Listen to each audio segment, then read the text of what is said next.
New Delhi. On behalf of Ministry of Commerce and Industry, Coffee Board of India, I am your host Tanya Rathani and I extend a very warm welcome to all of you present here at International Coffee Day. Before beginning, at first, can we give a round of applause to all the coffees of India brewing great flavors steeped in tradition? This year's celebration is super extra special as it also marks the beginning of Indian European Free Trade Association and Economic Partnership Agreement. Now, may I kindly request our esteemed dignitaries to join us for the lighting of the lamp, marking the auspicious beginning of today's celebration. So, ladies and gentlemen, give a huge round of applause for Srimati K. Singhwai Sarpa, Joint Secretary, Department of Commerce, Ministry of Commerce and Industry, Government of India. Can we give a huge round of applause, ladies and gentlemen? Please welcome Shri Rajesh Agarwal, Secretary, Department of Commerce, Ministry of Commerce and Industry, Government of India, with a huge round of applause. I also welcome Shri M. Kurma Rao, CEO and Secretary, Coffee Board, Ministry of Commerce and Industry, Government of India. Please, ladies and gentlemen, give a huge round of applause. Let's welcome N.N. Naren, Director of Finance, and also Shri Neeraj Gupta on stage.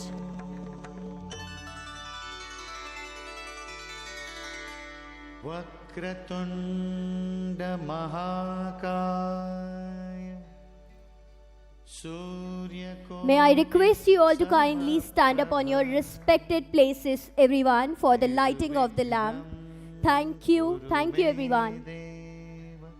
Sarvakaryeshu sarvada. Om Ganganapataye Namo Namaha Shri Siddhi Vinayak Namo Namaha Ashtavinayak Namo Namaha Ganapati Bappa Moraya. Can we give a huge round of applause, ladies and gentlemen? Thank you everyone. May I request you all to kindly be seated. Thank you for the gracious beginning, everybody.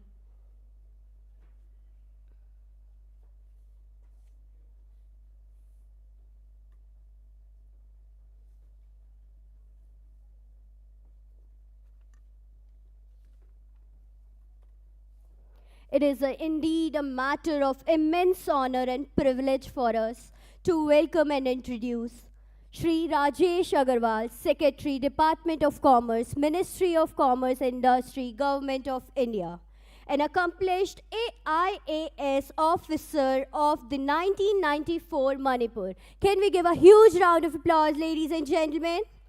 We are deeply grateful to you for taking time out of your demanding schedule to be here with us today. The coffee boards join me in extending heartfelt thanks for your gracious presence. May I now request Srimati K. Singhwai Sarpa to deliver a felicitation to Shri Rajesh Agarwal sir. Can we give a huge round of applause, ladies and gentlemen?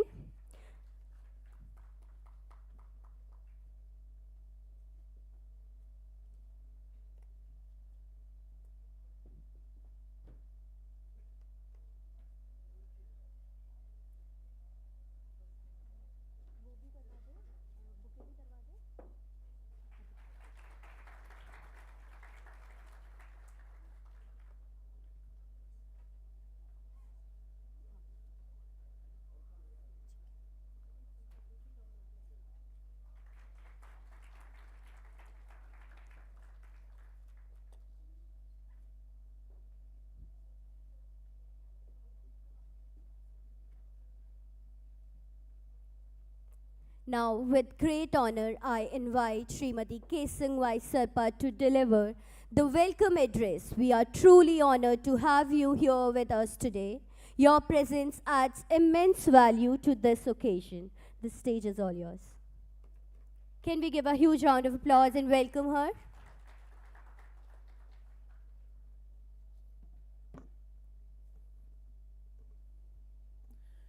Shri Rajesh Agarwal, Secretary Commerce, Department of Commerce, Ministry of Commerce and Industry.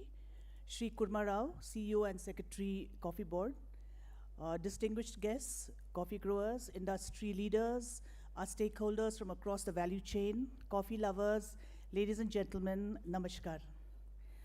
It is my great honor and privilege to welcome all of you to this celebration of International Coffee Day 2025, organized by Coffee Board.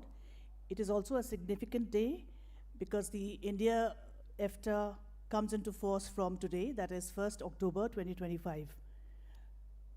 On International Coffee Day, we gather not only to raise a cup to one of the world's favorite brew, but also to acknowledge the hands, hearts, and heritage behind every bean that connects us across continents. I must also share with you that this is also a very, very special occasion for us because Shri Rajesh Agarwal has taken over as Commerce Secretary today itself. So a big round of applause for him. Congratulations, sir. And we are very, very grateful that after taking over, this is the first function that sir is inaugurating. And sir, we will always remember this. Thank you so much for being here with us today to celebrate this moment. I am confident that with sir's keen acumen, eye for detail, practical approach, treasure trove of experience and able leadership, Department of Commerce will scale new heights in his tenure. Friends, India is the 7th largest producer of coffee in the world, with a share of about 3.5%, supporting the livelihood of about 2 million people in the country. It is the 5th largest exporter of coffee among the coffee-producing nations, with a share of about 5%. And India is exporting to about 120 countries, more than 120 countries.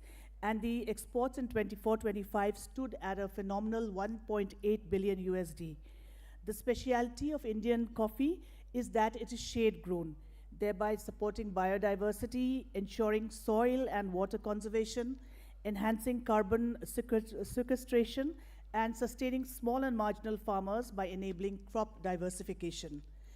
Coffee is more than a beverage. It is a culture, a livelihood, a global economy, and for many, a daily ritual of joy and inspiration. Behind every sip lies the dedication of millions of farmers, many from smaller communities who nurture the crop with passion and resilience. This day reminds us to celebrate their contribution to promote sustainability and to ensure that the future of coffee remains as rich and aromatic as its past. The theme for this year, embracing collaboration for collective action, more than ever, emphasizes sustainability, innovation, and inclusivity. As climate change challenges production and global demand continues to rise, it is our collective responsibility to support fair trade, empower growers, encourage innovation, and build a coffee chain that is resilient and equitable. Once again, I warmly welcome all the participants.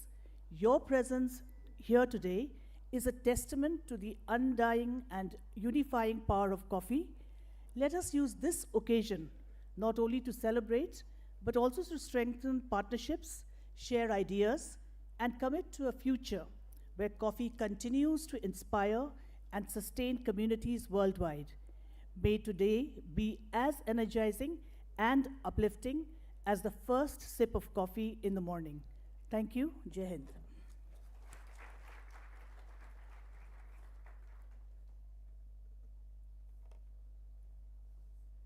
May I now request Shri M. Kurma Rao, CEO and Secretary Coffee Board of India, kindly give a token of love and appreciation with bouquet to Srimati Kesangwai Serpa and Shri Rajesh Agarwal, Secretary Department of Commerce, Ministry of Commerce and Industry, Government of India. Can we give a huge round of applause, ladies and gentlemen?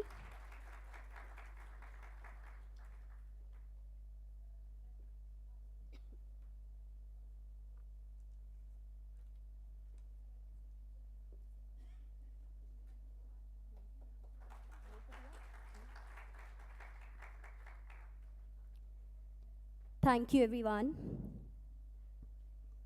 Now it is my privilege, may I request Shri Rajesh Agarwal, Secretary, Department of Commerce, Ministry of Commerce and Industry, Government of India, to kindly deliver the opening remarks and kindly address the words gathering here. Thank you so much, sir. The stage is all yours.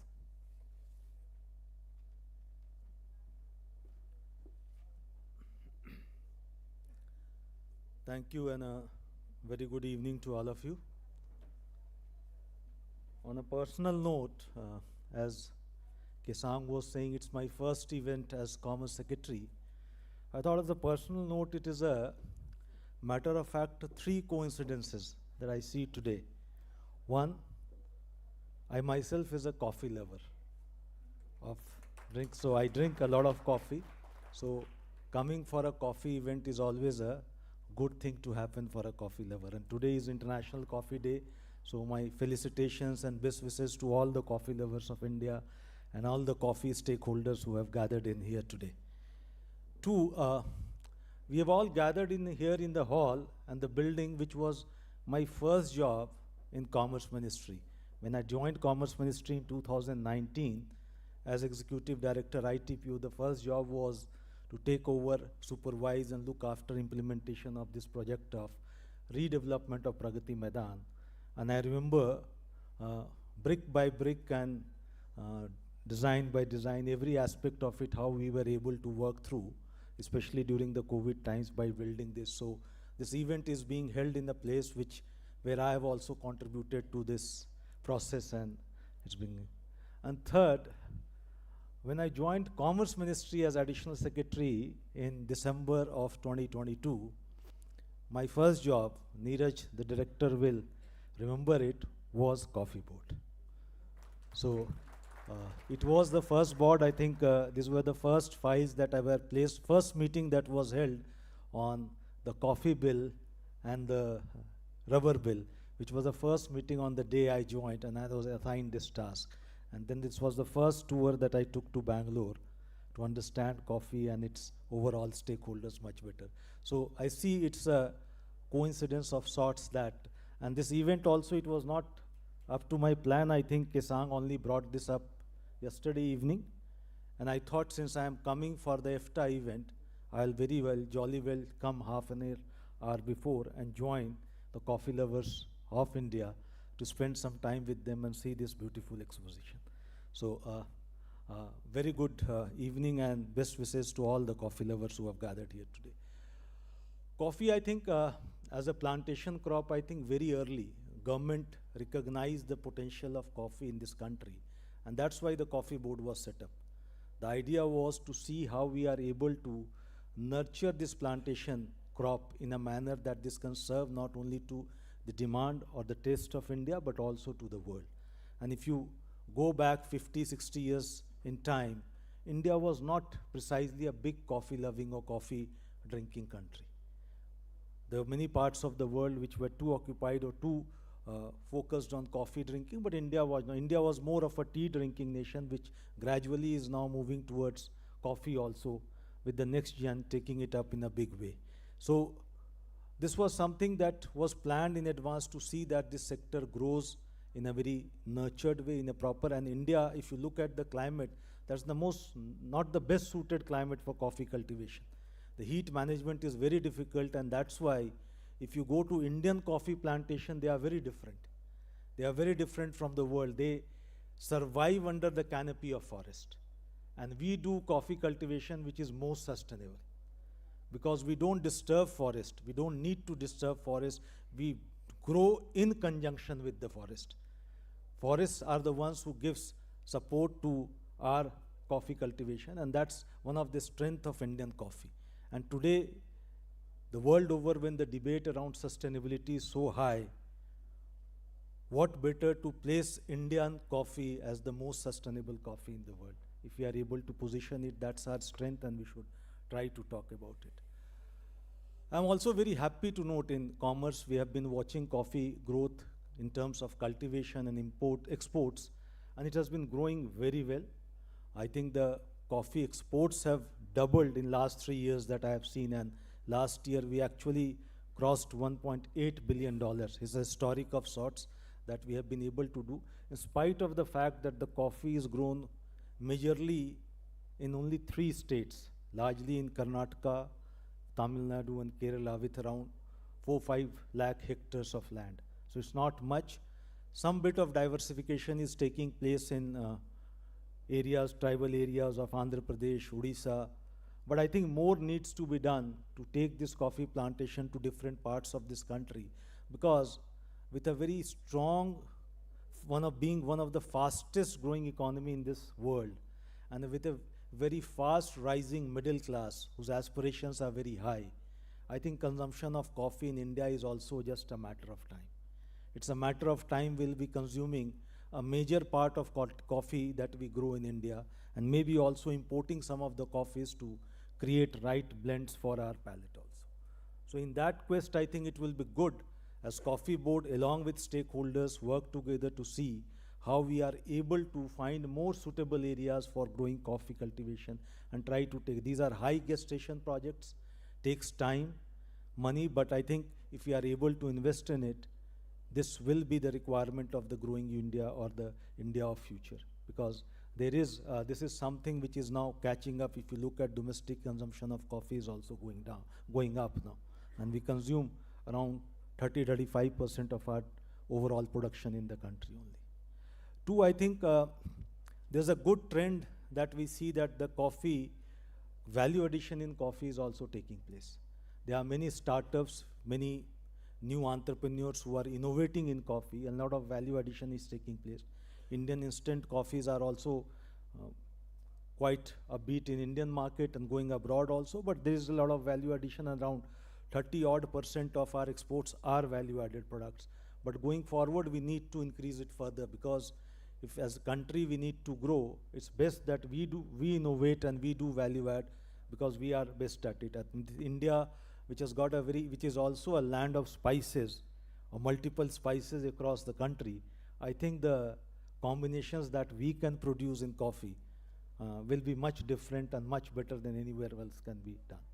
I remember one of my visits to one of the coffee plantation in near, what we say, ahead of Mysore, in Hassan district or somewhere, where there was young couple who were come back from UK during COVID times and have now taken up their family business of coffee estate and trying to grow specialty coffee. They were doing a lot of specialty coffee, and they were doing a lot of experiments on how to create different aroma out of coffee beans. So a lot of different experiments they were doing, and they explained me how now they are able to command a much better price for their coffee in European market by creating some specialty products which they are able to position in the market as something of a product differentiator. So that was very heartening to know the young couple trying to do experiment and trying to invest time and effort after leaving their cushy IT jobs and spending time to develop that. Because those kind of innovations, those kind of experiments will actually give the right impetus to Indian coffee, help us to do more value add, help us to do more innovation, and help us to grow across the country, diversify the production process in a much bigger way. I was also told by many of the coffee stakeholders that since our coffee is grown along in conjunction with the forest, we do have a lot of challenges around pest management, disease management in the coffee. I don't remember the actual disease, but there is a challenge of one particular disease which destroys and impacts a lot of our coffee production in the country. I think we do have a lot of research institutes also as a part of our coffee board. We need to work together to find correct solutions to that, because if we have to make coffee a remunerative and a paying investment of time and effort by our young population, that is something that as government also will need to help out the industry to see that we address these problems in a manner that our coffee production become more predictable, more stable, and productivity is high enough to make this investment, long-term investment, a viable option for next generation. I think one last thing that I thought we should also focus upon, if you look at, if we are making good Robusta coffee or good Arabica coffee or good specialty coffees, today coffee drinking is not only about how the coffee, it's also about an experience. If you look at the young generation today, they go to for coffee drinking or having a cup of coffee more for an experience. They want to visit places or brands or places which gives them a wholesome experience of having a coffee and having a chit chat or doing some social networking or even doing some work. People find it as a good stress busters in many cafes that you go out. So I think we, being 1.4 billion population, we also going to be one of the biggest consumers of coffee in future. We need to think how we can create more Indian brands or Indian chains which can actually present this whole coffee experience to our masses. We need to, because if we keep on piggy riding only to the international brands, though we'll keep on growing and there will be, but I think the actual value add will come if we are able to create true Indian brands which are able to place true Indian coffee to our customers, our people who love coffee. So that is also one area which we need to work upon. The stakeholders who know this sector better, who are the experts, who understand this sector better, need to also come back with suggestions to us where we can also help out whatever government can do to catalyze this process also within the ecosystem. I think Coffee Board has been doing a lot to brand Indian coffee, to see that Indian coffee is branded in different manner to make an impact in our foreign market. But we will love to work with all stakeholders to see that we are able to work with you to make coffee production predictable, quality, diversify the production process, do value addition in our country, and get a premium for our exports in the world market. So that should be our endeavor, and with that endeavor, I think today, on the day of International Coffee Day, I think let's take this place that Coffee Board and all stakeholders will work together to achieve these objectives. These are not achieved easily, but if we are able to move in that direction, definitely we'll find some pathway and move ahead. Lastly, on this International Coffee Day, again, my best wishes and felicitations to all the coffee lovers. Hope the Indian coffee sector keep on growing and meeting the aspiration of making the palate of our young population or young generation who will be looking for more and more coffee in days to come. Thank you very much. Thank you so much for your kind address and words of encouragement. Well, ladies and gentlemen, let's welcome Shri M. Kurma Rao, CEO, Secretary of Coffee Board, Ministry of Commerce and Industry, Government of India, for a vote of thanks. Can we give a huge round of applause, ladies and gentlemen? Thank you. Warm greetings to distinguished guests, dignitaries, industry leaders, exhibitors, and participants. A very good evening to all. Namaskar. It's historic moment for us today as we are celebrating International Coffee Day for the very first time in New Delhi in association with the Ministry of Commerce and Industry. A proud and significant moment for all of us today. On this momentous occasion, we are deeply honored to have with us Sri Rajesh Agarwal sir, Secretary, Department of Commerce, Ministry of Commerce and Industry, Government of India. Indeed, it's very special and memorable day as sir, this is the very first day of his tenure as Secretary, has given the consent to attend for this program. We are really thankful for that, sir. We extend our heartfelt gratitude to you, sir, for accepting our invitation and joining us in spite of your busy schedule. Sir, as a coffee lover and strong association with coffee and strong coincidences you mentioned with coffee, definitely coffee sector will grow to different heights under your able leadership, sir. Thank you so much, sir, once again. I take this opportunity to convey my profound gratitude to Srimati Keshang Vai Sherpa ma'am, Joint Secretary, Department of Commerce, whose invaluable guidance and steadfast support have been a guiding force in the successful organization of this event. In fact, ma'am has initiated that this time World International Coffee Day should definitely happen in Delhi. Thank you for that, ma'am. Thank you so much. I thank Director Neeraj Gabaji, Director Narendra ji for their continuous effort in coordinating this event. We sincerely thank our esteemed speakers, Sri Ajoy Tippaya, President Upasi, Sri Challa Sri Santagaru, MD, CCL, and all the distinguished speakers present here today. I thank all the industry leaders, entrepreneurs, exporters, and innovators for sharing their invaluable perspectives today here. A special mention to all our exhibitors and partners who brought the Coffee Experience Zone and Expo alive, showcasing the incredible diversity of coffees of India.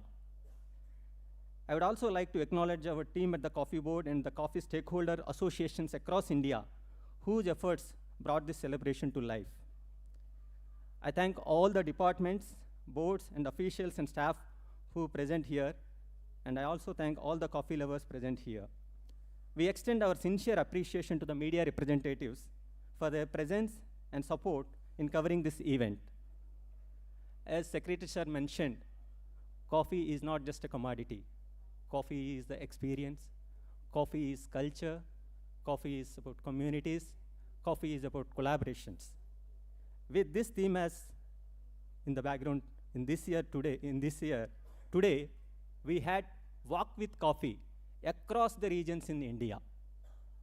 So today, let's now explore the vibrant showcase of Indian coffees in Coffee Brew Bar and Expo and enjoy in the rich and aromatic experience.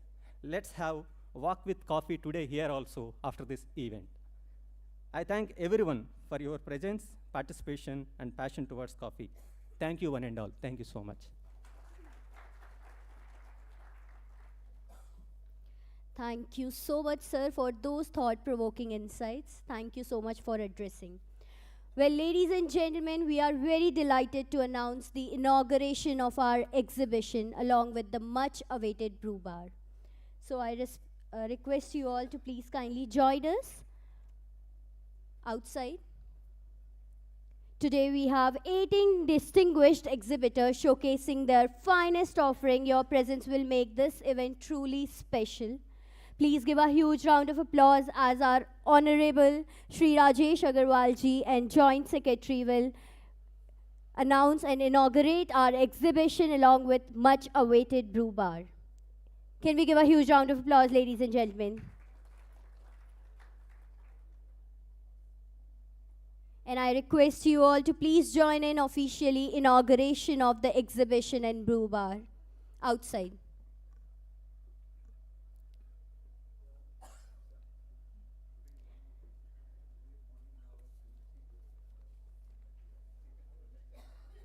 Ladies and gentlemen, please come outside for the inauguration of our exhibition along with the much awaited brew bar.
Hello, hello, hello.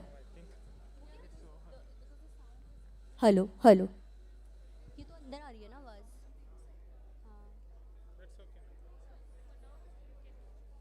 It's okay ना because the sound.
An insightful discussion on embracing collaboration for collective action. A way forward for the Indian coffee sector. This panel will bring together leaders, innovators, and experts who are shaping the future of Indian coffee. Let's get ready to hear their perspective on how collaboration can unlock with the new opportunities and the growth and sustainability.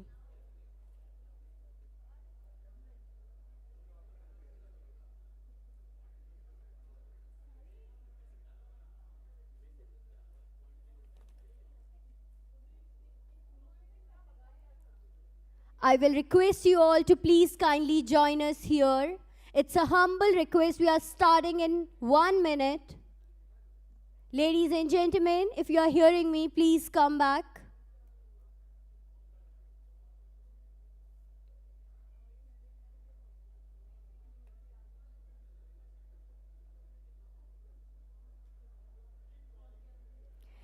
Ladies and gentlemen, we'll be starting in few minutes. It's a humble request. Please kindly be here with us.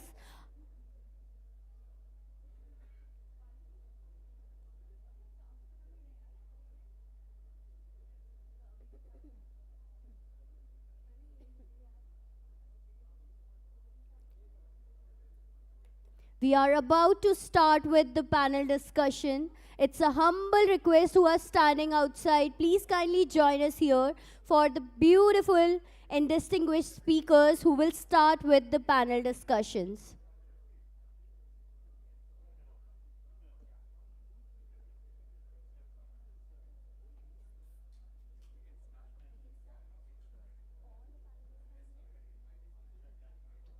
Okay, ladies and gentlemen, please kindly settle down. Good evening, ladies and gentlemen. It's time for our panel discussion. Let's welcome our distinguished speakers on stage. This session is a very important and insightful discussion on embracing collaboration for collective action, a way forward for the Indian coffee sector. So, let's give a huge round of applause and let's welcome our panelists on stage. Shri Ajoy Tippai, President UPSI, Shri Challa Shri Singh, MD CCL Products Private Limited, Ms. Prerna Bhatia, Exporters Association Representative, Ms. Mishti Agarwal, Founder 93 Degree Coffee Roasters, Shri Vikram Khurana, CEO Kapi Solutions, Ms. Chandni Purnesh, Harley Estate. Ladies and gentlemen, please give a huge round of applause and let's welcome our panelists on stage. And now it's the time to welcome our moderator, Dr. Raghuram Ulu, ex-Director of Research and Coffee Board. Let's welcome him on stage with a huge round of applause, ladies and gentlemen. With that, I now hand over the session to our moderator. Over to you, sir. Thank you. Good afternoon, dear delegates. Today we are meeting here as a part of the International Coffee Day celebrations. The theme of this particular ICD, International Coffee Day, is embracing collaboration through collective action. In fact, incidentally, the Commerce Secretary himself was mentioning the importance of collaboration and collective action to address certain of the issues faced by the coffee sector and see how Indian coffee sector can be, taken forward in the global market.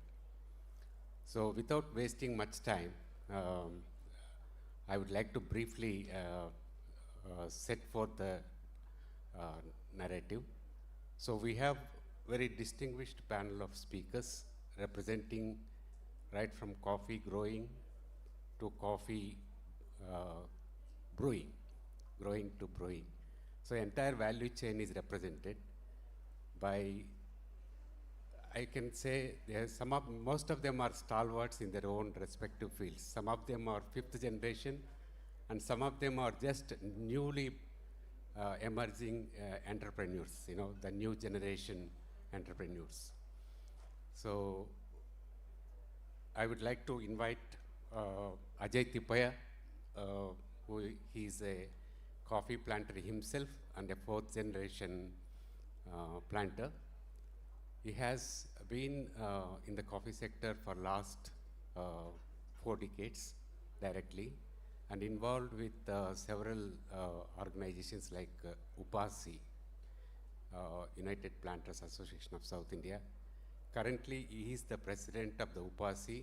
Congratulations, Mr. Ajay, for becoming UPASI president, which is a very prestigious body which started plantation crops research in India, first time 125 years ago. So today he will be talking about 7 beans to 7 lakh tons. Some of you may be familiar that 7 beans, Indian coffee history or its origins are ascribed to 7 beans brought into India by Baba Budan. So he has a vision how we can make from 7 bean to 7 lakh ton story. So let us hear from him. Mr. Ajay. Yeah, you can use your mic or wherever you are convenient.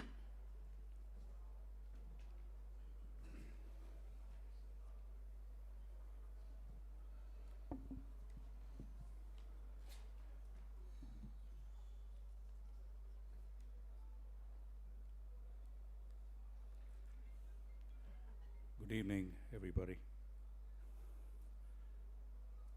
Dr. Raghuramlu, former Director of Research, Coffee Board of India, distinguished fellow members on today's panel, officers of the Coffee Board, ladies and gentlemen. The prospect of the Indian coffee sector holds significant potential driven by the increasing global demand, product diversification, and sustainable practices.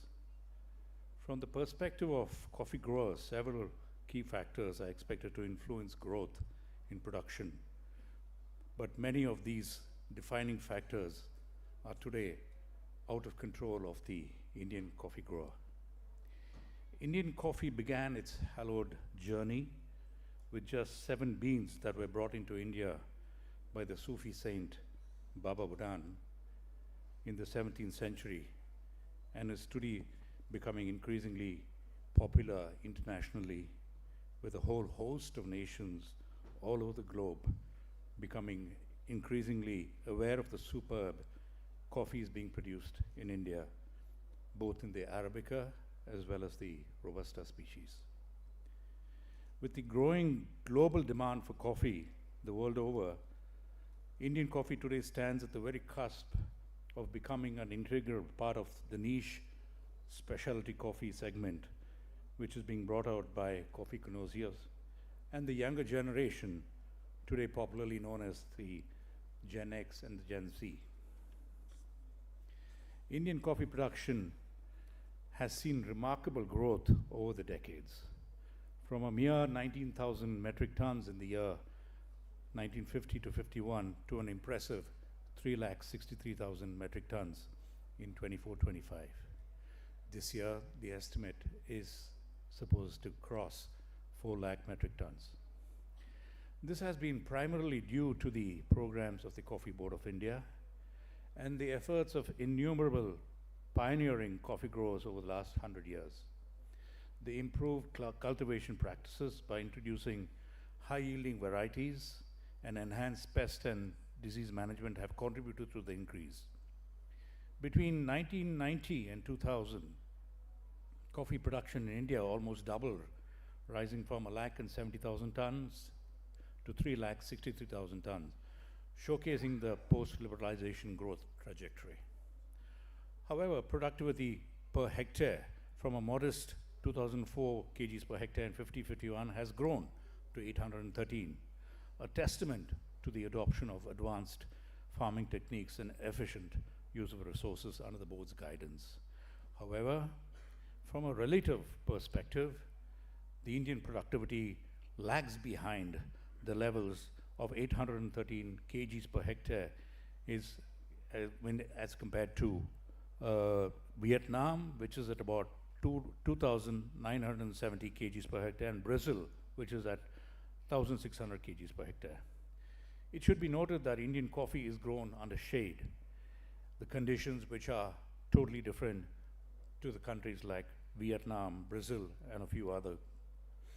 As such, there are limitations for increasing the productivity in coffee, while there is a need that we derive benefits of the sustainability produced in Indian coffee. However, the new obstacles being posed by the regulatory mechanisms like the EUDR will in many ways curtail the expansion of cultivation of coffee in new non-traditional areas of the country. Improving the yield levels is quintessential for being globally competitive today.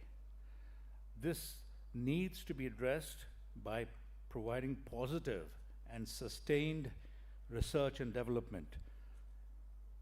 The development of good seed material and high-yielding clones, climate-resilient varieties which are resistant to pests and diseases, droughts, and the varieties that have a positive attribute in the cup is a matter of great urgency and importance. Very recently, the Western African nation of Sierra Leone, scientists rediscovered a wild coffee species called coffee stenophylla, a plant not seen in the wild for decades, and which offers a more heat-tolerant and favorable alternative to Arabica and Robusta coffees.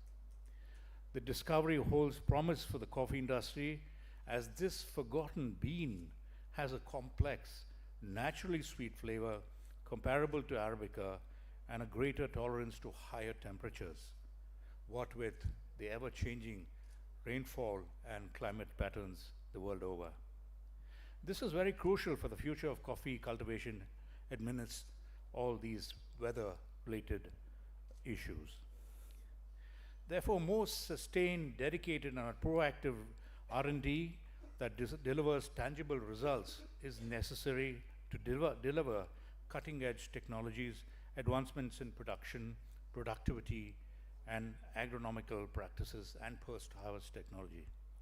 A noticeable trend in coffee production is the structural shift in Indian coffee production from Arabica to Robusta over the years. The area under Arabica cultivation declined from around 73% in 50-51 to 52% in 22-23, while the production has declined from 82 in the corresponding year to 30%. The rising cost of cultivation of Arabica due to the lack of any major scientific breakthrough in the control of the white stem borer has been the main reason for this. The rapid pace at which Arabica farms are being converted to Robusta will continue unless some drastic and decisive intervention is achieved in R&D. This is important since the traditional Arabica coffee cultivation practices in India have ensured the protection of biodiversity and ecosystems in the ecologically sensitive western and eastern Ghats of India. However, this aspect of our sustainably grown coffee has not been fully encashed by the Indian coffee industry, and this needs to change, and change very quickly. Emphasis on the organic cultivation, water conservation, and eco-friendly methods enhance marketability and access to markets. Use of modern farming techniques, data-driven management, and mechanization can improve yields and quality. Mechanization of estate operations was an important scheme introduced in the 12th plans, which extended financial incentives to growers towards mechanization of farms, operations to increase the labor efficiency, and to facilitate time culture operations, thereby contributing to overall farm productivity and sustainability of coffee farming. However, in the present scheme guidelines, the applicability of the scheme is restricted to growers up to 25 hectares. Many of our coffee plantations today require large-scale replanting, but faced with the restrictions posed by the distinctions made on the basis of area and the type of ownership, replanting of areas with the new high-yielding varieties has not achieved the desired projected goals. Considering the fact that the acreage on the larger growers in the corporate segment comprises over 90% of the cultivated area under coffee, and given the labor shortages situation in the traditional coffee growing, there is a dire need to enlarge the scope of coverage without any distinctions based on size and holding. More government-to-government interactions are required to solve stumbling blocks, if any, in free trade and ensure swift transactions which would help in diversifying the markets. A platform may be envisaged with primary buying countries to regularly intervene and solve the issues and enhance the trade with these countries. More bilateral discussions, brand building, promotions, participating in international trade exhibitions, delegation visits, and reverse reciprocal delegation visits are important factors to diversify the export markets and to look for new geographies. It is one thing to set a target of 7 lakh metric tons and another to achieve it, sustain and produce high quality coffee. Given the advancements in technology and artificial intelligence, the Coffee Board needs to dwell very deeply into this aspect and ensure how some of these technologies can be adapted in the farms of India. Many growers today are of the opinion that it's not the cultural practices and the post-harvest processes which are going to become very challenging as we move forward, but the very harvesting of our coffees on time to maintain their superiority in the cup is what will become one of the biggest challenges in the coming years. Despite the challenges of the past experience posed to the industry, mechanized harvesting technology is a dire and urgent need of the hour. The issues posed by terrain on which coffee is grown and cultivated in India should not be the determining factor in adapting new harvesting technologies, especially considering the advancements in technology and AI today. Therefore, as can be seen, it becomes a very vicious circle where everything that I have said earlier is interdependent on the other.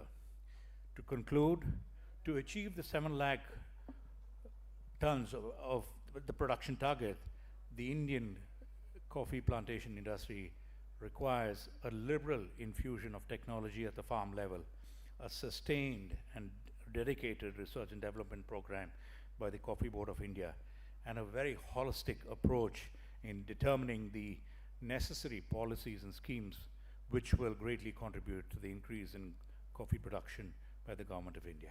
Thank you. Thank you, Mr. Ajay. I think representing the coffee growing sector, which is a very primary pillar of coffee industry in India, I think you have brought in very important points of need for innovation and need for introducing new varieties, need for collaboration between countries and different players in the sector to achieve our dream of 7 lakh metric tons in short term, maybe in about 5 years' time. Thank you, Ajay, for this, for your presentation. I now request Srishant. Srishant is a second generation coffee entrepreneur. In fact, they are the leaders in instant coffee exports from our country. And he has the coffee, CCL Coffee has the largest private label instant coffee in the country, with spreading to 110 countries, exporting to 110 countries. They have manufacturing units not only in India but also in Switzerland and Vietnam. And till recently they were B2B, they were only exporting instant coffee, but recently they stepped into B2C market also, and that too very successfully with their new brands launching in India. So without taking much time, I request Srishant to present his views on his topic is from green bean to value-added coffee, transforming India's export. To Srishant, please. Thank you, Dr. Raghuramulu. members of the dais, ladies and gentlemen, government officials, thank you for attending this session. Can somebody start the presentation as well? Okay. Just have to press. Yeah, so the topic that I'm going to talk about is transforming India's coffee export basket. So let me just start with a little bit of a history about what we have gone through in the industry to throw some light of where we are coming from. So we set up our first unit in 1989.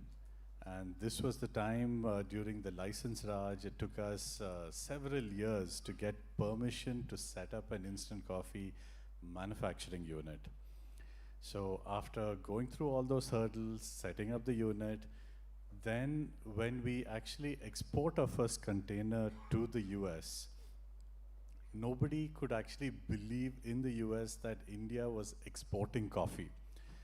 They opened up the container, opened up every single box, assuming that there were drugs inside. So they went to the extent of getting sniffer dogs and looking at every box that we had shipped. So that was the plight of India's position in the international market when it comes to coffee. And from there, where we are today, we've actually seen a huge change from then till now. Subsequently, after liberalization, a lot of things changed. In fact, I'm sure several members of the coffee board here would also remember there was a time where everyone had to surrender their coffee to the coffee board, whatever was produced. From there onwards, things have started evolving, things have changed over the years. Today, with globalization, with access to markets, a lot of things have changed.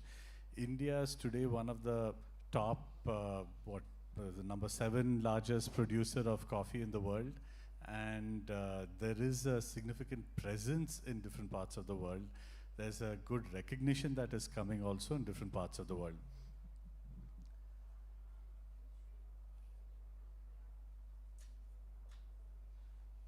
Yeah, so where we are today, we are now, India is actually one of the largest producers of instant coffee in the world today, capacity-wise. And there's a government policy that had come about many years ago saying that you have the ability to import coffee and re-export it with 0 duties. This is one of the fundamental changes that the policy that the government of India had brought about that enabled our business to become viable right in the 1980s itself. And from there till now, there's been no looking back. We are now present in more than 110 different countries across the globe. We are able to match products from any part of the world, and we're able to replace certain premium products, even Colombian coffee with Indian coffee. So Indian coffee has earned that distinction globally. And one of the things that we have focused on, even as a company, is innovation. So over the years, we have focused on how do we create new products? How do we make sure that we stand out in the global market? We have severe competition from all over the world. Unlike in India, as we know, the production capacity is barely sufficient for us to cater to the domestic market, and for exports also, some of the premium grades are getting exported. Indian coffee is commanding a very high premium today. So we are actually competing with the likes of Brazil, Vietnam, Indonesia, and Africa, and several other countries, which have a lot more advantages with economies of scale and production. And if we have to compete with these people, we have to depend on imports, we have to pay that extra transportation duty to bring the product into the country and then re-export. Despite all these challenges, in order to be relevant, in order to be competitive, we focused on innovation. Today, we can proudly say that we have more than 1,000 blends of coffee in our portfolio. This has enabled us to cater to markets across the world. We have been able to convince brands to transition over to our products, and we were able to make a mark in the global coffee world. Specialty instant coffee is again one of the categories that we have recently introduced. Instant coffee has always had a very bad rep, saying that it's bad, the taste is bad, the quality is bad, you use low grades of coffee to make the product. So that is a perception that we wanted to change. It took us 5 years. Today we have multiple Q graders in our portfolio. We worked with Q instructors to create a new line. New technology has been developed 100% in-house. And today we can proudly say that we can actually deliver specialty instant coffee without any loss in flavors. We can make products much more efficient, much more sustainable. We can be at least around 30–40% more sustainable than what a coffee shop that is serving specialty instant can achieve.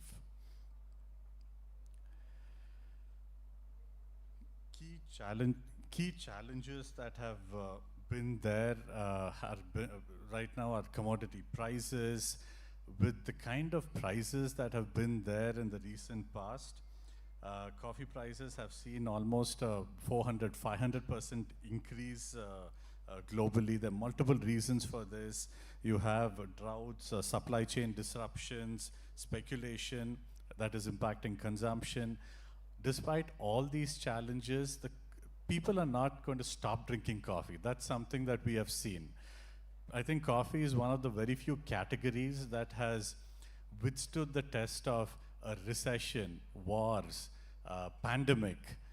So whatever the scenario, people are still consuming coffee, and we see that consumption just consistently growing. Today, if you ask what are one of the key challenges that are there, I would say it's the duty structures that are there, the bilateral agreements that are there in place, which is acting as a hindrance for us to grow further. Just to give an example, India to EU, we have a 3.1% duty, but Vietnam to EU is today 0 duty. Turkey, India to Turkey is at 9%. Malaysia to Turkey is at 0%. To Asian countries, it varies from country to country, but from Vietnam to Asian countries, it's all 0 duty. India to South Africa is 25%. EU or Germany to South Africa will be at 0 duty. So this is one area of focus where if you are able to negotiate better bilateral agreements, we would be much more competitive. The latest tariff barriers that are coming from the US, all of us are aware, with the 50% imposition, reciprocal tariffs being imposed on us, is actually becoming a major challenge for that growth from India.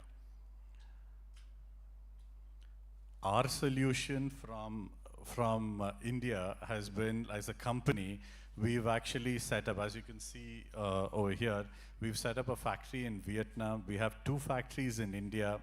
But over the last 5 to 7 years, what we have seen is it's become easier for us to fill capacities from a Vietnam rather than from an India. And as a company, we found a solution to this problem. But as a country, India is losing out. So that is one of the topics that I've also represented to our coffee board. Mr. Kurmara also has been able to listen to us, and he's understood the issue, and we're taking this up seriously with the Ministry of Commerce as well.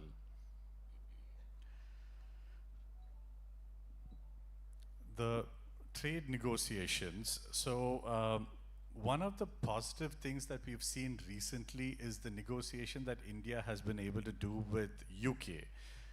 We've been able to reduce our duty from 100% to 90% if anybody wants to bring coffee from UK to India. And on a reciprocal basis, UK has made it zero duty for any coffee from India to UK. This marks a very significant positive change for us to supply to the UK market going forward. And today there's still a gap area. The example I can give is Latin America is today unviable. India to Mexico is at a 45% duty.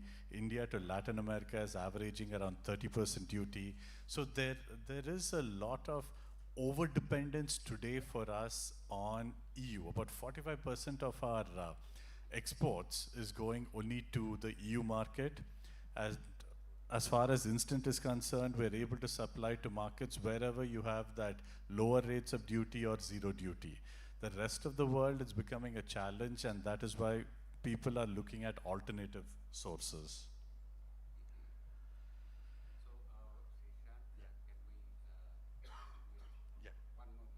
Okay. Yeah, sorry. So domestic market challenges. Sure. So in the domestic market also, one of the points that we wanted to make is there's a lot of import barriers for Indian coffee as well. So if, as in imported coffee coming into India, if we are able to allow for this imported coffee to come into India, it will create a market which has more competition, more variety, and it will also further expand the market. The reason for protectionism is no longer there the way it used to be there. This is something that we can relook at. It wasn't viable earlier, but it has become viable now. And yeah, lastly, for policy recommendations, that's one of the points which I've already mentioned. One of the points that has come across to us is a lot of growers have been making statements saying that there is a major issue. We are worried about low grades of coffee coming into India and spoiling the market. This is a very valid concern, and there is a simple solution for this. There is a mechanism that we can come up with the government of India to ensure that low grades are not imported into India for consumption within India. I think that would also create a win-win situation for farmers within India, and it'll also expand the market as well. That's it. Thank you. Thank you, Srishant. Just for the sake of maintaining the time, I had to intervene. Otherwise, it was your points raised by you are quite valid. The tariff barriers, especially differential tariffs for value-added products from India. We don't have much problem, I think, vis-a-vis green beans, but at least value-added products, we are facing differential tariffs, and probably that will be addressed by the Commerce Ministry. Thank you once again. I now invite Prerna, who is heading the marketing of ITC Coffee division. So she is going to talk about brewing beyond borders, expanding the footprint of Indian green beans in the world market. Prerna is a master's degree in professional degree in management, and she worked in the coffee different industries like Olam, and she has about two decades of experience in coffee. So, Prerna, I think to you. Good evening, everybody, to all the distinguished dignitaries, industry leaders, and peers. It's a privilege to address you today on the occasion of the TEPA agreement coming into effect, as well as the International Coffee Day. Consumers from TEPA region, EFTA region, are among the world's most discerning coffee drinkers. We have had a long-standing relationship with Switzerland and Norway. Swiss coffee, many of the blends use Indian coffee, and Norway also has been importing monsoon Malabar coffees since a long time. And we hope that with this agreement coming into effect, the commodity trading companies headquartered in the region will also help export Indian coffees to other markets. coming to the theme Brewing Beyond Borders, on how India can stretch its coffee roots deeper into global markets, responsibly, resiliently, and profitably. Let me begin with where we stand. Over the past decade, India coffee exports have surged to USD $1.8 billion from $800 million in 2014-15, which is a 125% increase. Europe remains our anchor, with Italy, Germany, Russia, and Belgium absorbing almost 40% of our exports. The rising demand for instant coffee market in Russia and Turkey has given a significant boost to the instant coffee exports. In terms of green coffee this year, we've seen a rising demand in Egypt, Jordan, and Libya. Certain measures taken by the government have been positive for exports. For example, the introduction of online issuance of essential documents like export permits, certificate of origin, etc. The freight assistance scheme also has helped, where incentives are provided to export green coffee to distant high-value markets such as US, UK, Japan, etc. India's coffee offering is rich and varied. We export both wet and dry processed Arabicas and Robustas. We also have important specialty estates, GI tag coffees that allow us to compete in the premium segment. Indian coffee, with its spicy, nutty, and earthy tones, pairs well with the French press and is ideal for those who enjoy full-bodied, low-acid coffee. Our widely adopted sun-drying method enhances the flavor of the beans and is eco-friendly as well. Some of the challenges that we are facing currently are related to regulatory and traceability barriers. EUDR is a much discussed topic, which mandates strict traceability and proof that coffee is deforestation-free. In India, many smallholders lack the technical capability to geolocate their farms, and the failure to comply may shut them out of the premium EU markets. Logistics costs, trade barriers, and compliance overheads, which are related to, as we know, there has been a lot of volatility in the freight cost in the past few years. Tariff issues with US has also impacted some of our export commitments. We also face a concentration risk because we have over-reliance on few traditional markets, which means that any economic slowdown or shift in consumer taste can threaten us. We have seen this situation this year with EU, for example, where due to the higher price differential between Indian coffee and other competing origins such as Uganda, Vietnam, the demand has softened. Given both promise and peril, how do we chart a path beyond borders? I think one of the main levers would be the institutional and government enablers. Coffee Board must double down on digital traceability. Indian Coffee app has been launched where farmers can do the polygon mapping themselves, but much needs to be done in terms of sensitization of the farmers. We must also push for India to be zero risk category in deforestation. Incentives and subsidy related to roasting, freight assistance, etc. must continue and scale, keeping up with the times. Bilateral trade pacts such as India-UK FTA give an impetus to exports as well, and more such agreements will help the industry to expand its global footprint. Market diversification and brand building is also one important lever. We're pushing into the emerging geographies. For example, China has doubled its imports in the past 5 years and also shows rising per capita consumption. Similarly, Japan and South Korea markets are under-penetrated. Participation of exporters along with Coffee Board in various trade fairs is a positive initiative and must continue with elevated Indian origin branding, where we talk about the story of our monsoon coffees, of our shade-grown trees, biodiversity and farm level narratives like the Araku coffee estates. We also need value chain upgradation and resilience, support aggregation and capacity building for smallholders through FPOs and cooperatives so that they can gain bargaining power and they can scale, which will contribute to increased productivity of coffee as well. Risk mitigation and sustainability is important. We have to develop a climate resilient portfolio where drought-tolerant varieties, agroforestry integration, and shade management are emphasized on. We need to sensitize the planters on standards of sustainability early so that compliance becomes a competitive advantage and not a burden. We have seen the certified volume exports have increased at a CAGR of about 4% in the past 5 years, underlining consumer sensitivity to sustainability. India's coffee has the quality, diversity, and story to compete in premium segments. What we need is alignment of institutions, industry, farmers, and a brand vision. Yes, challenges loom: climate compliance, competition, logistics. But in each challenge lies an opportunity to lead in traceability, sustainability, origin branding, and inclusion.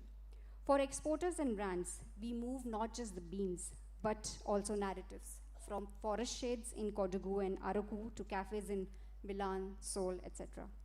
I urge all stakeholders, government, coffee board, exporters, growers, R&D institutions, to adopt a shared roadmap. Let us invest in technology, compliance, capacity building, and market intelligence. Let us not just export coffee, but also value, identity, and trust. Thank you. Thank you, Prerna. I think you have very succinctly highlighted the problems, especially for green bean exports like NTBs. EUDR is one of the challenges, I think, for smallholders especially, and how we can make smallholders to comply with the EUDR requirements. I think India, as such, we are, though in low risk category, but majority of our smallholders will readily meet, most of the coffee gold plantations readily meet the EUDR requirements. But what challenge is how to digitize their data sets. That's a big challenge. Thank you for highlighting this, Prerna. Now, let us hear Mishti. She is the CEO of 93 Degree Coffee Roasters. She is the youngest into the coffee world, and she's making waves. She has a very, very good educational background and also industry background. So I request Pishti to talk about what is the new generation coffee trend happening in India, that is coffee awakening. Thank you, sir. Over the last few years, I've had a ringside view of India's coffee evolution. What started as a quiet shift from tea to coffee is now becoming a full-blown cultural wave.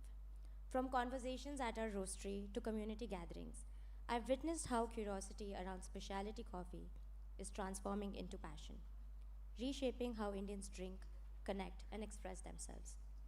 I will now be talking a little further on some of these key insights, and I'll try to keep it brief. India's coffee market is expanding at a double-digit pace, with branded cafes alone seeing nearly 13% growth in outlets over the past year. Analysts project the out-of-home coffee segment to touch $3 billion by 2028. While Starbucks and other international players continue to expand aggressively, what's equally striking is the rise of Indian brands like Blue Tokai, Third Wave, and many quality and experience-oriented startups like our own, who now stand shoulder to shoulder with global names. The atmosphere in major cities reflects this momentum, where new cafes are opening every quarter and manage to draw strong crowds. From my own perspective, the consumer vocabulary is now shifting to words like pour over and cold brew. These words were once alien in the Indian coffee industry. Millennials and Gen Z together make up almost two-thirds of India's specialty coffee drinkers. This demographic values novelty and exploration. They want a sensory journey, not just a caffeine fix. On my travels, I've noticed how younger guests lean towards experimenting with different brew methods, from AeroPress, siphon to nitro brews, often sharing their findings online. Interestingly, this is not just a metro trend. Tier 2 and 3 cities are considered chai strongholds, but they are catching up. Customers from smaller towns walk into cafes already curious about flat whites or micro lots, which speaks volumes about the social media's influence. The cafe culture has also transformed into a social hub, not just a pit stop for a quick caffeine fix. This idea is very real in India now. Cafes are where work meetings, college group discussions, and even quiet reading sessions take place. The sector's nearly 13% expansion in outlets reflects how demand is tied less to takeaway convenience and more to a lifestyle. Premiumization in specialty coffee is undeniable. An average decent cup is priced around rupees 200, and will likely grow further in the next years. The appetite for traceability, knowing which estate, altitude, or processing method is behind a cup, has steadily increased. When I talk to fellow roasters, they tell me that micro lot releases and limited editions with origin stories sell out faster than expected, often online even before it's being poured in a cafe. What matters most here is not only the taste, but also the narrative, the story behind that cup. India's per capita consumption is astonishingly low, about 30 cups a year compared to the global average of 200. The gap itself, to me, represents opportunity. Domestic consumption is rising steadily, particularly driven by younger professionals who've now taken up home brewing. The surge in interest around espresso machines, pour over gear, grinders, and cold brew kits is visible everywhere, including in the countless messages we receive from customers seeking advice on how to brew the best cup at home. However, the market still faces a lot of challenges. Tea continues to dominate with per capita consumption of nearly 750 cups annually. This disparity means specialty coffee still requires a lot of storytelling, romanticizing coffee, tastings, and education to let people know the kind of quality of coffee India produces. Scaling quality to tier 2 and 3 cities adds another layer of challenge, where high costs, limited staff training, and lack of infra often complicates expansion. From my own experience, many first-time visitors who come to us compare the specialty coffee that they've had to frothy cappuccinos, and it takes careful explanation to show them the difference specialty brings. However, there's a lot of influence from European and Middle Eastern cafe culture that's steadily shaping the Indian palate. Menu across the country now feature beverages like cortados, freddos, and avocados, alongside local infusions of flavors of saffron, rose, and pistachios. Artisanal pastries, croissants, and babkas have also become essential companions to a good cup of coffee, showing how food and beverage come together to merge these cultures in specialty cafes. Coffee is no longer confined to just cafes, though. It appears at big fat Indian weddings, luxury events, art shows, fashion events, and even corporate retreats. The idea of coffee as a premium beverage has opened new doors for catering and event experiences. Looking ahead, climate challenges are definitely a big concern. While production forecasts show some slowdown to unpredictable weather, Indian specialty coffee continues to gain visibility abroad. On the domestic front, higher costs may mean rising prices for roasted coffee and cafe beverages, testing the consumer's willingness to pay. Yet I believe the demand for specialty coffee is strong enough that, despite these hurdles, the sector is expected to remain on an upward trajectory. India's coffee awakening is not just about market statistics. It's about the people, the stories, and new ways of living. At 93, I see it every day, a generation discovering coffee as a ritual, an identity, and a lifestyle. With all these global influences and social media, I'm sure a lot of local creativity and rising aspirations, we're only beginning this journey. The next chapter of India's consumer culture is being written in coffee, one cup at a time. Thank you.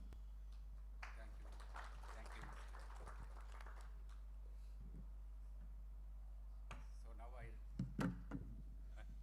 I introduce Vikram Khurana. I think he's very familiar figure in coffee industry now for more than 2 decades. In fact, he was the first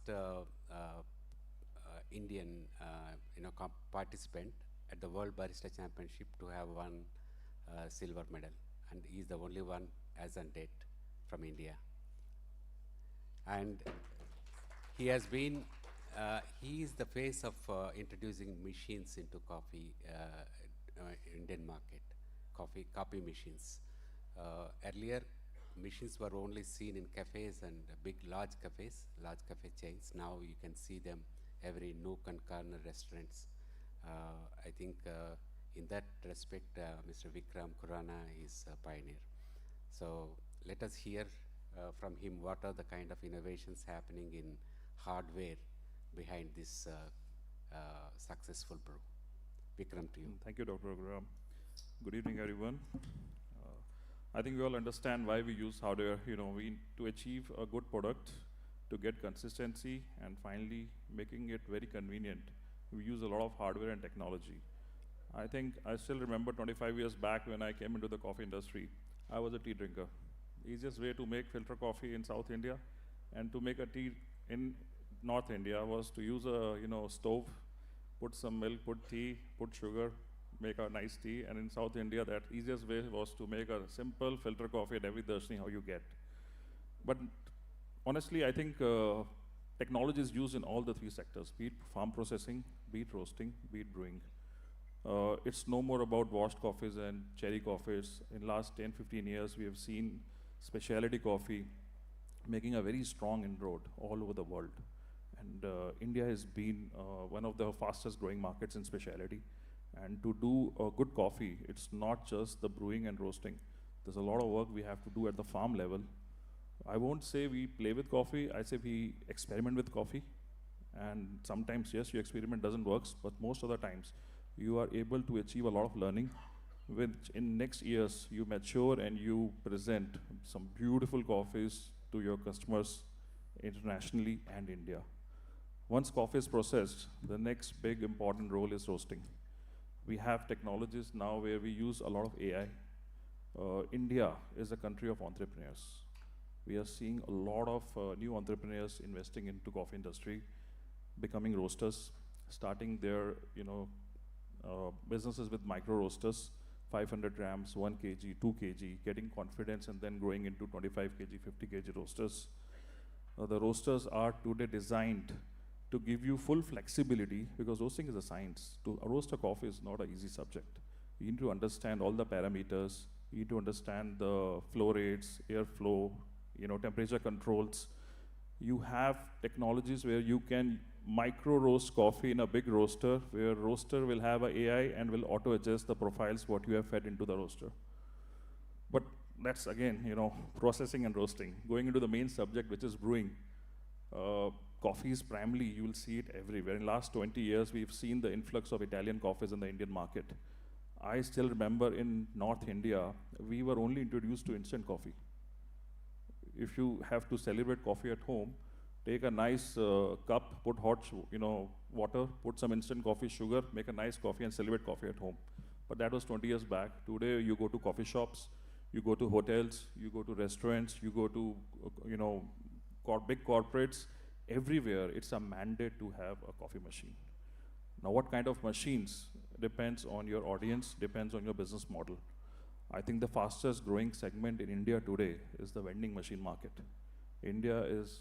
Everyone in India starts their day with their coffee in the office. So you want to have machines which can brew you a great cup of cappuccino or an Americano at your office, and the extraction rates is to match, and you need to drive the best quality of coffee into your cup, doing full justice to the hard work of the roaster and the green coffee producer who has worked very hard to get you a good bean. When you go to cafes and pay 250 rupees, 300 rupees for a cappuccino, the cost of the coffee is not much, but it's a technology and it's the knowledge of the barista who transforms that cup into a magic cup. And I think all of you know coffee has got caffeine, and caffeine is a very positive addiction. You have a good cup of coffee, in 22 hours, you again crave for another good cup of coffee. And how do you get that addiction? Technology. I remember in 2001, 2002, we had espresso machines coming from Italy, which were the single boiler machines. If you do more than 300 cups of coffee from that machine, suddenly you will see espresso temperatures going down and your coffee is becoming more acidic. In due course, we had dual machines. Then we had multi-boiler machines.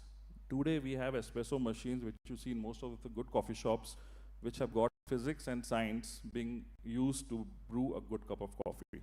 You can change the pressure profiling, how much water, with how much force I have to push coffee, how much of temperature I have to play with for the coffee, how much of time, everything is monitored on the screen like Apple, into your machine, and the barista, with a lot of convenience, I would say, using his knowledge, can take the, use flexibility of the machine and can brew a coffee which is as sweet as sugar.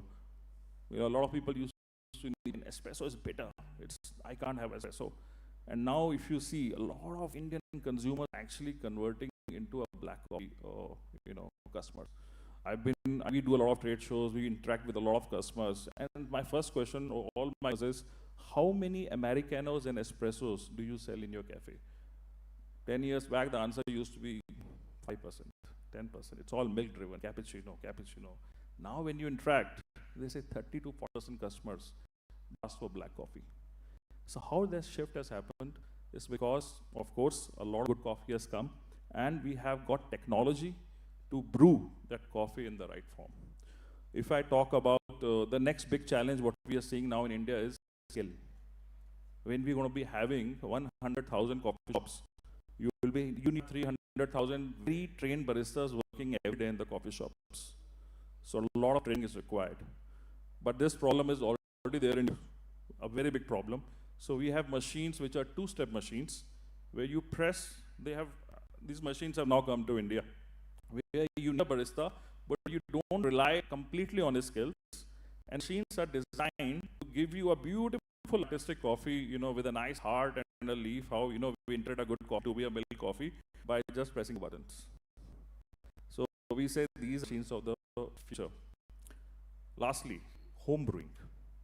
How do we increase the per capita consumption? I just heard, I think someone mentioning Indian per capita is the lowest. Completely agree, because we have been traditionally a tea drinking nation, now moving into coffee. And as our Prime Minister says, we're going to be a developed economy by 2047. We'll be seeing lots and lots of coffee coming into the market. It's also directly linked to the economic increase. Home consumption is bound to increase, but home consumption has to come with a lot of convenience.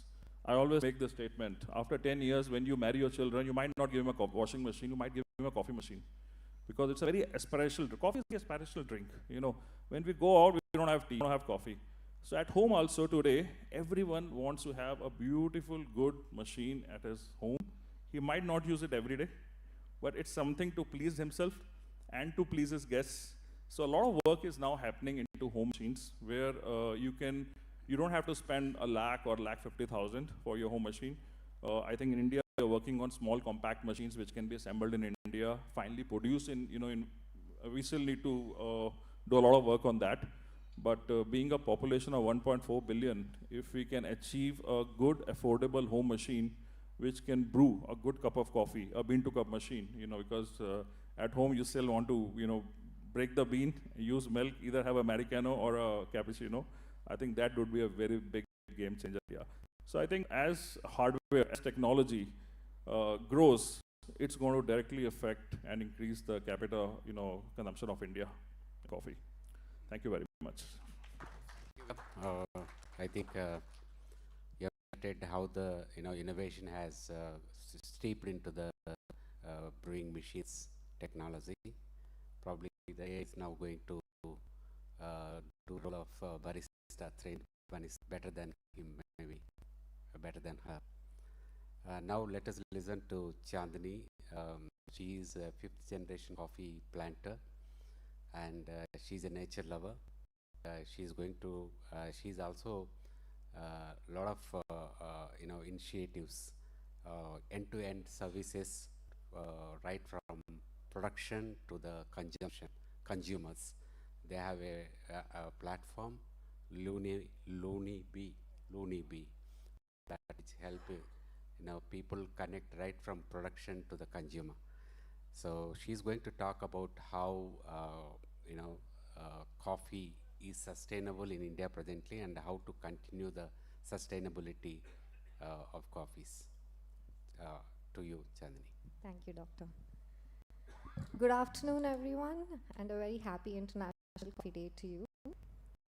I'm a 5th generation coffee producer, but more than that, I'm a student of the landscapes that made our coffee possible. At Harley, this learning started with a very simple curiosity. What else is here? Few years ago, we began a biodiversity survey on the estate just to see.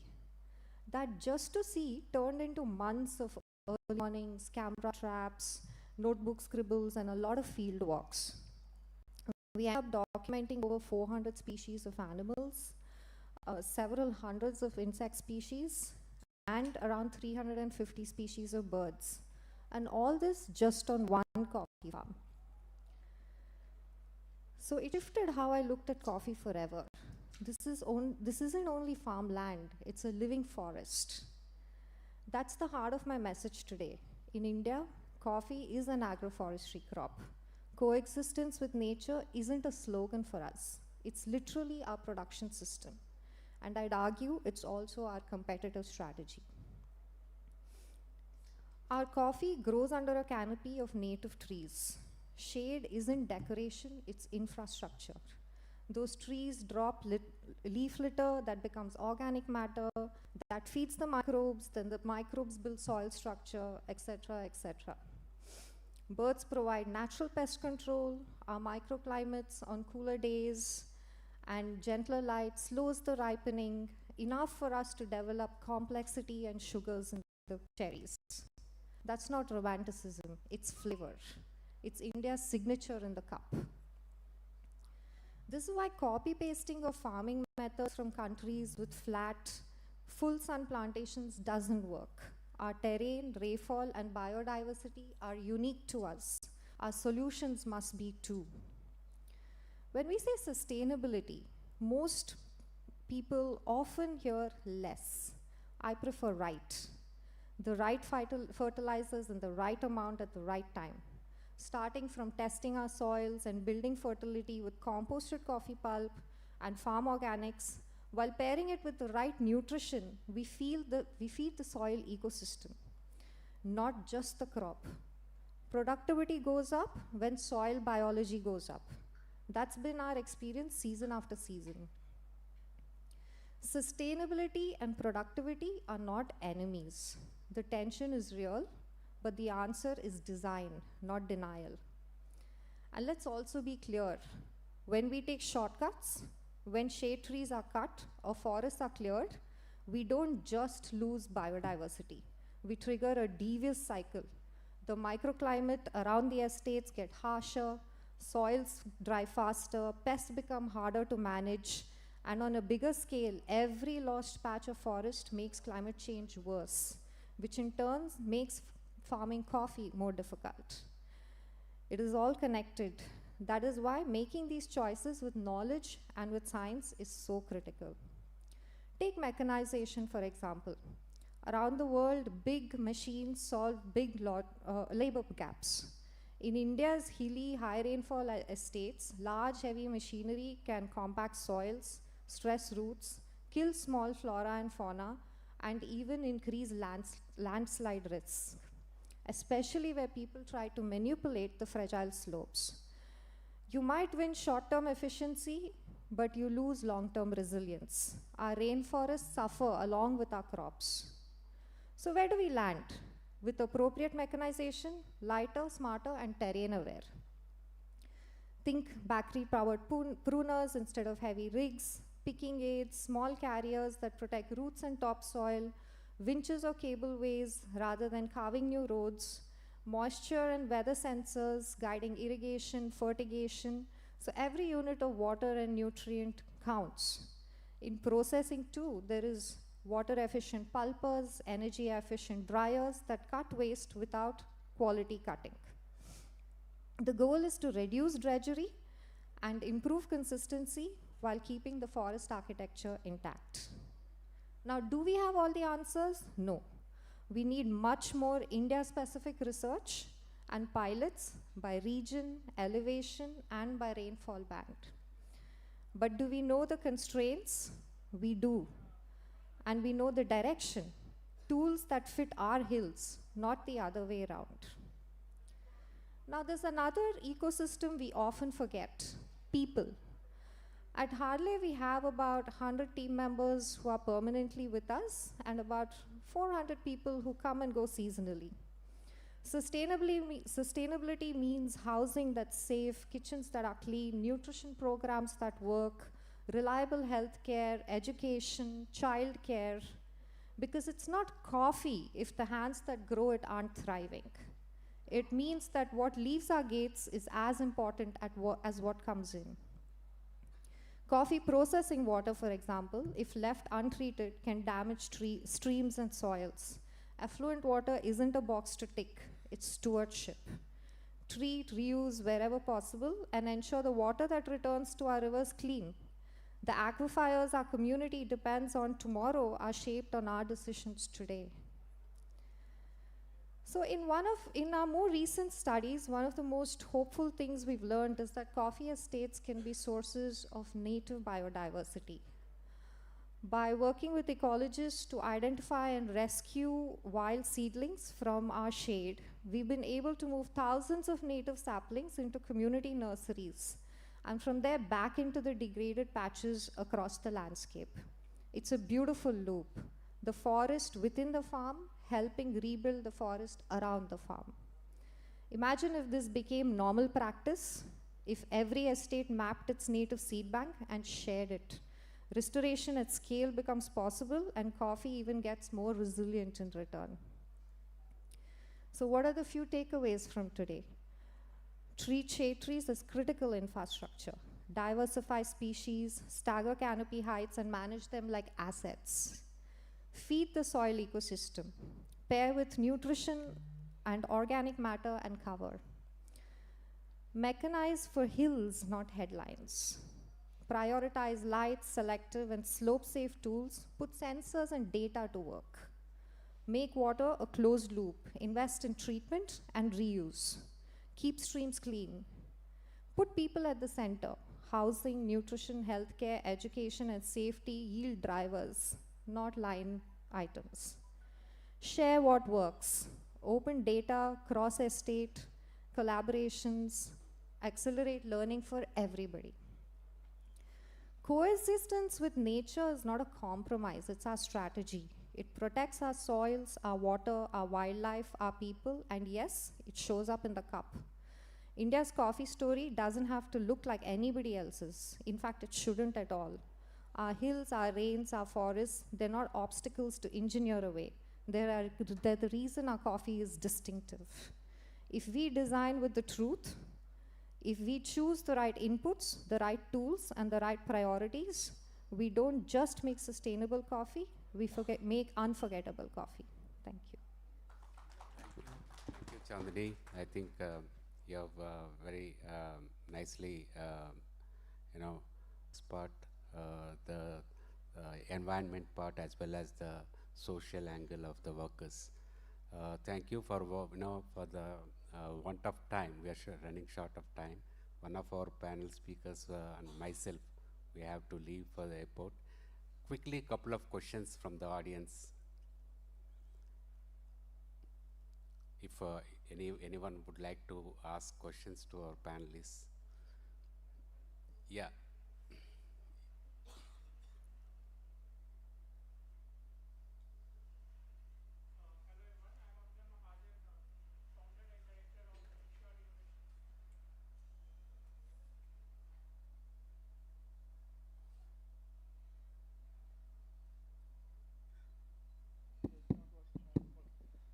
Hello everyone, I am Abhinav Mahajan, founder and director of Expo Innovations Private Limited. We are into coffee bean analyzer machines. My question is to Dr. or Mrs. Prerna. You talked about investing a lot in R&D and technology and taking that technology further and adopting it into the ecosystem. My question to you is, do you really think the Indian ecosystem, the coffee value chain, the supply chain is really ready to accept that technology? We, Mr. Khurana already spoke about we are still not manufacturing hardware yet in India. We are more proud that, okay, this is a Korean machine, this is made in Turkey, and you've seen countries that are much smaller in size than India, and they are doing remarkable job in. No, will you please be short in your question? What is the question you want to raise? So my point is, again, when we invest in R&D or we do some R&D in a space, how do you propose to take it down to the supply chain or the value chain, agri-value chain of coffee? So, Prerna, he has put the question to you. So what I was talking about was in terms of exports. And we see that most of the countries that are competing in the export market, other than green commodity, if you think about green coffee, leave it apart, but value-added export, there is always a competitive advantage, right? If you invest in R&D and you get better and better quality beans. So that's where my point of view is. India is ready in domestic market or not, that's another question, because as has been discussed also, we are not at that stage yet. The per capita consumption is still growing. But export market, definitely for being competitive, you have to invest in R&D, you have to be better than the legacy players that have been there. So, yeah. Okay. No, let us give the chance to others if, because we are running short of time. Any other question?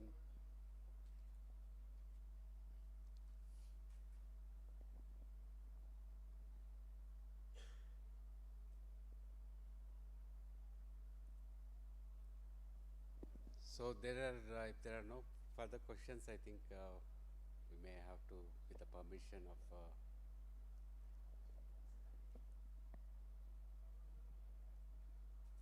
Thank you all. I would like to thank CEO Coffee Board for providing an opportunity to moderate this panel discussion. Unfortunately, we are short of time. Myself and one of the panel speakers, we have to leave for the airport to catch the flight. So I would like to thank once again Coffee Board CEO and Narendra, Director of Finance, for inviting me and moderating this discussion. Thank you. Well, that was indeed a wonderful panel discussion. A big thank you to all our panelists for sharing their valuable insights. Ladies and gentlemen, can we give a huge round of applause to all our panelists and moderators? And thank you everyone for such a being lovely audience. May I now request Shri Kurma Rao, CEO, Secretary of Coffee Board, to kindly come up on stage and present a token of love and appreciation to all our panelists. Please give a huge round of applause, ladies and gentlemen.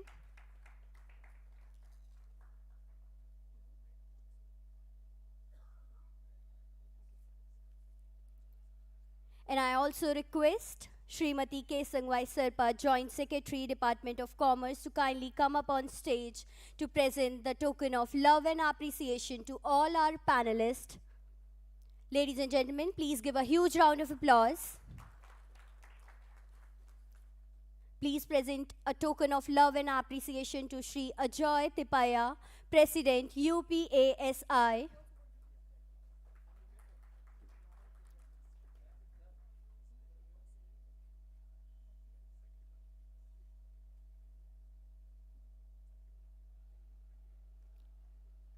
Please present a token of love and appreciation to Shri Challa Srisant, MD CCL Products India Limited. Ladies and gentlemen, please give a huge round of applause.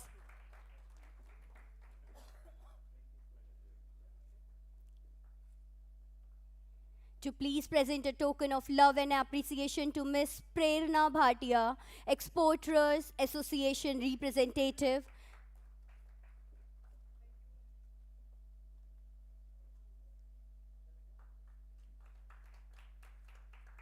To Ms. Mishti Agarwal, founder 93 Degree Coffee Roasters. Ladies and gentlemen, please give a huge round of applause.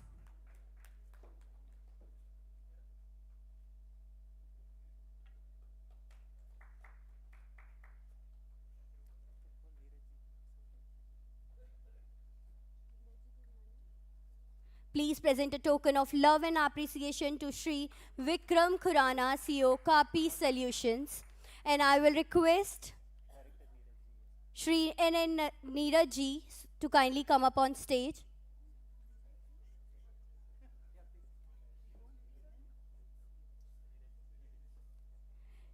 Director of Plantation, Department of Commerce. Please kindly come up on stage. and to Miss Chandni Purnesh, Harley Estate. Please kindly give a huge round of applause, ladies and gentlemen.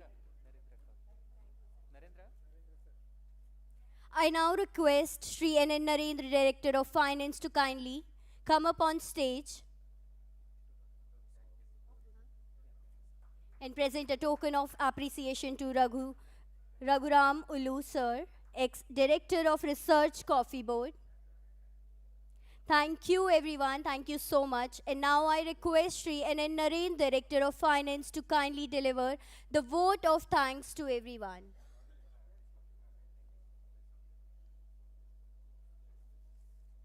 Please welcome him with a huge round of applause, ladies and gentlemen.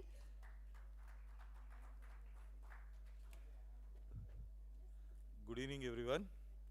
So, as we reach the fag end of this special occasion of International Coffee Day 2025, which was celebrated around the theme of embracing collaboration for collective action, it's my privilege to extend heartfelt vote of thanks to all those who made this panel discussion a very enlightening, insightful, and thought-provoking.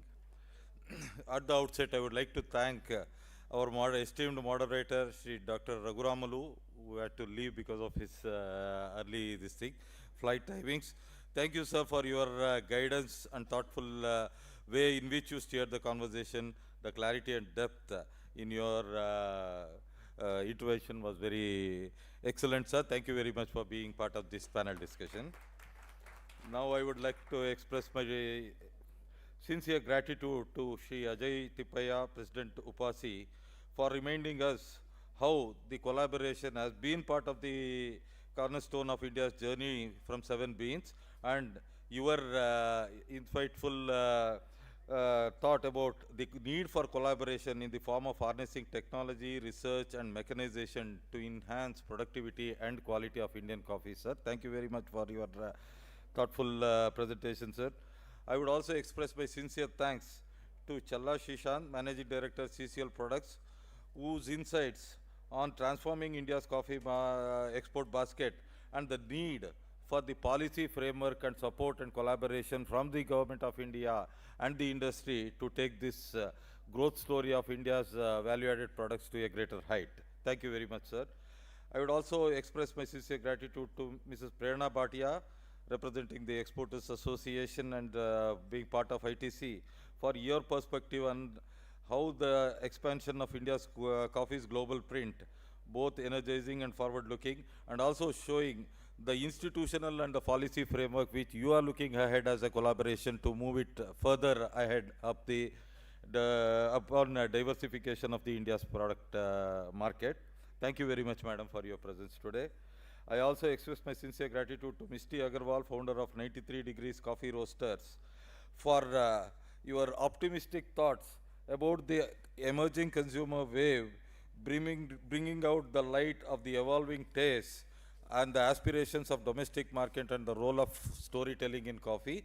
Thank you very much, madam, for being part of this discussion. And I also express sincere thanks to Sri Vikram Kurana, CEO Coffee Solutions, for emphasizing the importance of technology, equipment, and the barista for a successful brew and the collaboration between the three, which makes Indian coffee the best in the world. Now I would also express my sincere thanks to Chandni Purnesh of Harley Estate for your reflections on sustainability, coexistence with nature, reminded us that the future of coffee lies in harmony with the environment, with the communities, and with each other. Thank you very much, madam, for your thoughts. So each of you have brought a unique flavor to this discussion. So I would like to thank all the speakers and the moderator for putting a wonderful session for us. I would also thank the participants of this discussion who are with us for this at the late hour also. Thank you very much for your presence. Finally, I would like to thank Ministry of Commerce, Department of Commerce, for providing an opportunity to Coffee Board to host International Coffee Day at BHARAT Mandapam, Delhi for the first time, and also providing a platform for our exhibitors to exhibit their products before the international audience. Thank you very much. I would also thank our esteemed event management team, also the team from Coffee Board, for working very hard to put up this very eventful International Coffee Day. Thank you one and all for your presence here.